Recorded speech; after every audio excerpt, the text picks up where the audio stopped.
जमलेल्या सगळ्या प्रतिष्ठित व्यक्ती आणि समस्त गुरुजन वर्गाला मला आतापर्यंत नमस्कार. वडिलांबद्दल किती गोष्टी बोलायच्या याचं काही लिमिट नाही आहे, पण एक मनातील आज मी माझ्या वडिलांबद्दल अशा काही गोष्टी सांगणार मला ज्यामध्ये माझ्या आयुष्यामध्ये खूप सारे निर्णय आणि खूप सारे चेंजेस आलेले आहेत. लहान असताना सगळं वाटायचं की वडिलांना सगळं माहिती आहे. थोडं मोठे झाले, कॉलेजला गेल्यानंतर मुलांना वाटायला लागतं की वडिलांना तर काय माहिती आहे. MBBS गेल्यानंतर कळलं की वडिलांना तर सगळ्या गोष्टी माहिती आहेत. मला लेट कळलं की ते सगळ्या गोष्टी वडिलांना माहिती होत्या. MD मध्ये गेल्यानंतर आता मला सगळ्या गोष्टी या सगळ्या माहिती आहेत, वडिलांपेक्षा जास्त माहिती आहे. पण जी अनुभवाची शिदोरी असते ना, की मला सगळ्या गोष्टी माहिती असताना सुद्धा जर वडिलांचं त्या बाबतीबद्दल, त्या गोष्टीबद्दल, त्या डिसिजनबद्दल काय मत आहे हे जर मी मला विचारलं नाही की मला सगळ्या गोष्टी माहिती असतात, जर एकच व्यक्तींचं नाव आहे तर परफेक्ट माझे नाही. पूर्ण UG मध्ये आणि पूर्ण PG मध्ये कोणत्याही डिसिजन मला घ्यायचा असेल, माझं UG माहिती असेल तर सांगतो की श्रीमती काशीनाथ मेडिकल कॉलेज पुणेवरून झालेलं आहे आणि मी सध्या माझं MDचं शिक्षण घेतोय. MD medicine Saraswati institute of medical science दिल्लीवरनं. शेवटचा एक लास्ट एक महिना राहिला माझा, एवढं संपला की माझं MD संपून जाईल. पण आतापर्यंत UGच्या माझ्या पूर्ण कारकिर्दीमध्ये आणि PGच्या कारकिर्दीमध्ये 2-3 तुम्हाला प्रसंग सांगतो की ज्या प्रसंगावरून माझ्या वडिलांनी आतापर्यंत मला जेवढे संस्कार केले किंवा त्यांचे वागणं बोलणं ज्या गोष्टी त्यांच्याकडे आहे त्याचे स्पष्टीकरण झाला, निर्णय क्षमता झाली, पेशन्स लेवल झाला, कोणते डिसिजन कोणत्या वेळेस घ्यायचे, या गोष्टींचा माझ्या याच्यावर पडलेला परिणाम आणि सकारात्मक परिणाम मी तुम्हाला सांगणार आहे. तो वेळ असतो की 22 ऑगस्ट 2024ची गोष्ट होती. मी फर्स्ट इयरला असेल. असंच रात्री 4-4:30 वाजता आमचा मेडिसिनचा असतो. प्रत्येक कॉलेजमध्ये खूप साऱ्या ब्रांचेस असतात, गायने असेल, ऑर्थो असेल, सगळे असेल. मग 4 वाजल्याच्या नंतर जेव्हा मोठे डॉक्टर निघून जातात, प्रशिक्षणाचे जे डॉक्टर असतात त्यांच्याकडे पूर्ण हॉस्पिटलचे कमांड असतात आणि तो मेडिसिनचा 3rd इयर 2nd इयर असतो. त्याला प्रत्येक सगळ्या डिपार्टमेंट जवळजवळ एका हॉस्पिटलमध्ये मेडिकल कॉलेजमध्ये एका वेळेस कमीत कमी 2 ते 3 हजार पेशंट ॲडमिट असतात आणि एमर्जन्सी चालू असते.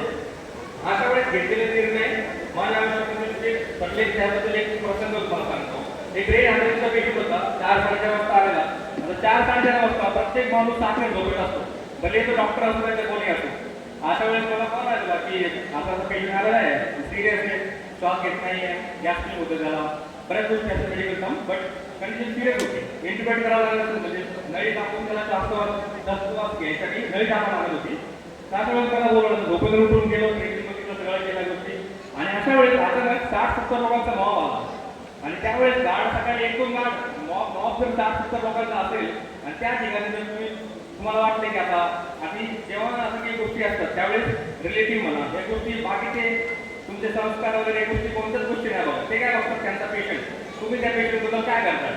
अशा वेळेस माझ्यासमोर 2 गोष्टी होते. एक तिथून निघून जाऊ शकत होतो, माझी जबाबदारी करून किंवा मी थांबून त्यांना समजून सांगू शकतो. अशा कंडिशनमध्ये माझा विचार केला की माझ्या वडील असं काय केलं असतं, त्यांनी पेशंटची सिच्युएशन हँडल केली असते. मी थांबलो त्यांच्यासमोर, माझं गोष्ट म्हणून नाही सांगत आहे, पण माझ्याकडनं जे सगळ्यात परिणाम झालेले वडिलांच्या डिसिजन कॅपॅबिलिटीमुळे ते त्याच्यावर एक एक्झाम्पल सांगतोय. थांबलो, समजून सांगितलं आणि असं काय काही रिलेटिव्ह असतात त्यांना किती पण समजून सांगितलं, त्यांना माहीत असतं कंडिशन पेशंट घे जाणार त्यांनी पण बघितलेलं असतं. मग अशा गोष्टी त्यांना समजून सांगितलं की हा पेशंटची कंडिशन आहे, एवढी शक्यता आहे. आता कोणत्याही गोष्ट कोणत्याही डॉक्टर आहे ना तुम्हाला 100% प्रॉब्लेम नाही सांगायचं व्यक्तीबद्दल, हे तुला पेशंट आम्ही वाचवेल असं नाही सांगू शकत. जरी तुम्हाला माहिती असेल किंवा कदाचित नाही माहिती असेल का नाही सांगत.